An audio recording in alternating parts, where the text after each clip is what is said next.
Welcome to another BigJimny video and another in the series looking at Japanese imports.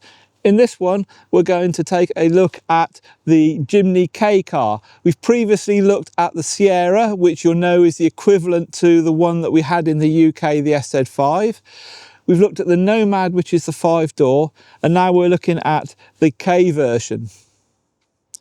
Kei-cars are designed for operating in Japanese cities. So this is a city car and has to meet their specifications for city cars with emissions and the overall size and weight of the car itself. This is the first one we've seen in the UK. There are some around, but this is the first one I've managed to get to look at. As I say, it is smaller engined. It's got a 600cc turbocharged engine producing a mighty 63 horsepower. But that means that it is also a bit more traditional. When you look at this car, you can really start to see that heritage back to the SJ models, because you know it is now thinner along the sides. The wheel arches and bumpers have gone on this, which gives it the real look of the old SJ tin top that we would have called it. Let's take a closer look around the vehicle. This particular model is an XC model, which is the top of the range model available in the Kei-car range. So this means it gets the LED headlights that you've seen on the top of the range ones in the UK. And it gets all the gear inside. We'll have a look inside in a minute. Outside, you can see that the big chunky wheel arches are not there compared to the standard Sierra. This makes it appear narrower in itself, although obviously the bodywork is actually the same size.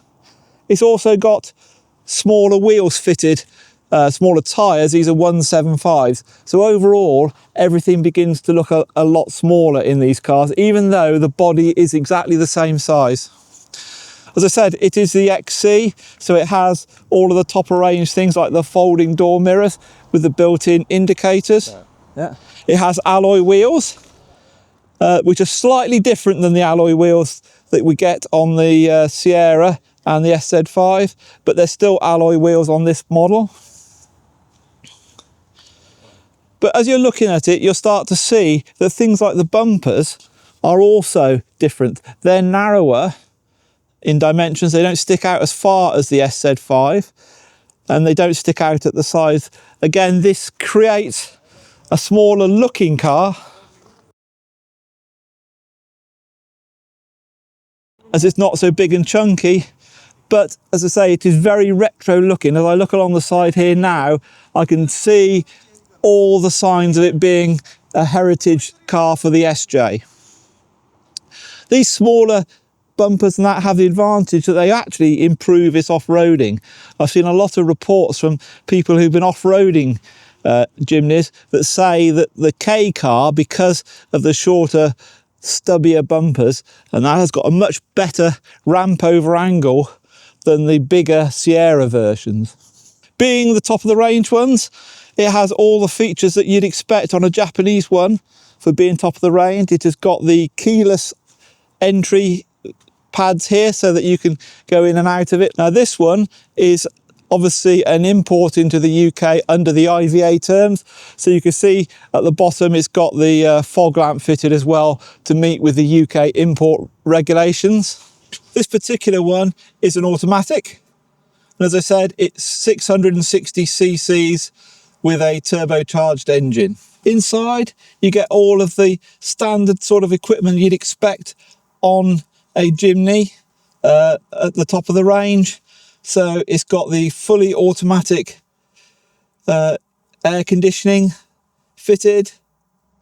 It's got the touchscreen stereo. Now, being a Japanese import, these can vary depending on what you get in the import, because of course, as I said in my video on car radios, the Japanese one isn't compatible with the UK.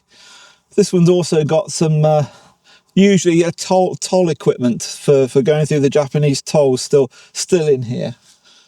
Those of you who recall the Sierra one will recognise the seats in it.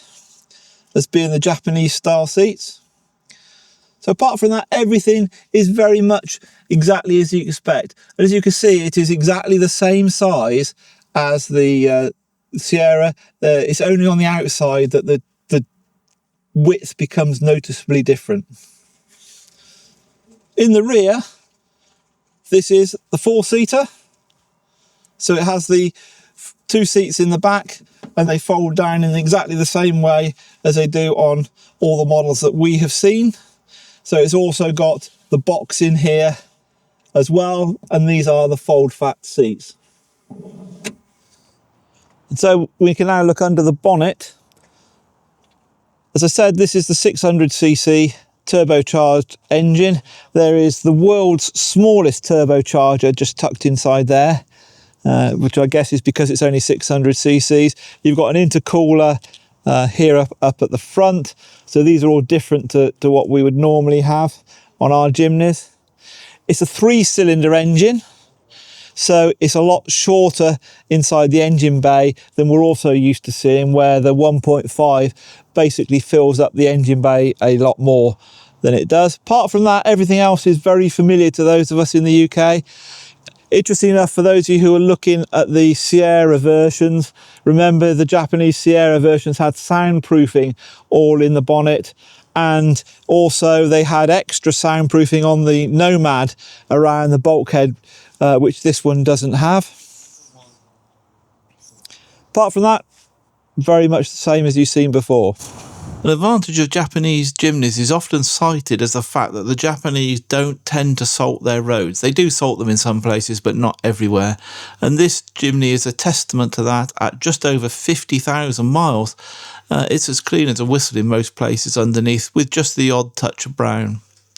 However, a downside of Japanese Jimnys is the propensity to smoking. The Japanese do smoke a lot, and if you're buying a car, particularly a used one from Japan, be aware that the inside may be heavily smoked, like, to be honest with you, this one is. Of course, the major difference to this vehicle is its 660cc 3-cylinder engine.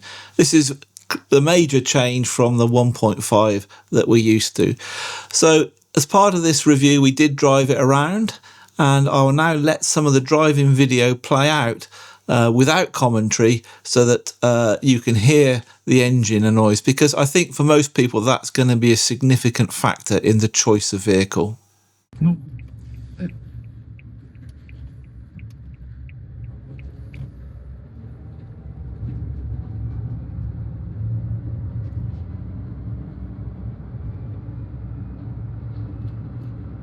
Now I can hear the turbo.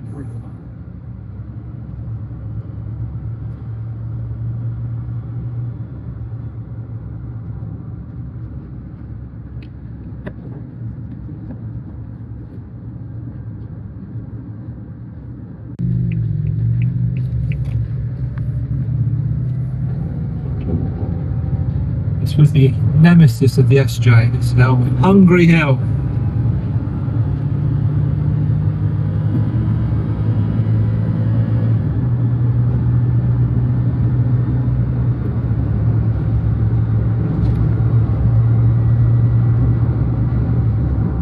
You could see in those moving clips that we had to push the car quite hard in order to make it move along. Now this is okay in the town, where you're only travelling between traffic lights or just round the local streets, but out on the open road it becomes quite intrusive into the cabin.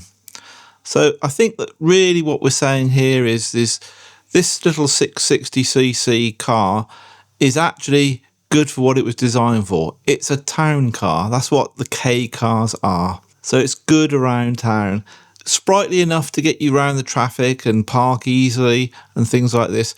But once it gets out on the open road, it has to work so hard just to keep up with the traffic that it will become tiring quite quickly if you are driving all the time every day on country or open roads.